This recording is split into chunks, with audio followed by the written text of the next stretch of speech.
Hello everybody, in today's video I'm going to show you how to export these bank statements into Excel and Google Sheet. So first what you need to do is you need to do a go again, open email. So and after that you need to type down chase.com in the address bar. And after that you'll get into the home page. You need to enter your username and password and sign in. And once logged in, you need to click into the account that you want to download. And after that, you can go to the transaction section and click on the download account activity button. And if the button does not work, make sure that there are some transactions showing up by selecting a different date range in the drop down box.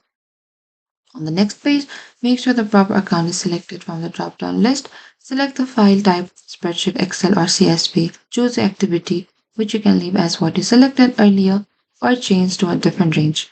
And select download, and the file will automatically download to your computer. And that is it. Thank you for watching this video. I hope this video was helpful.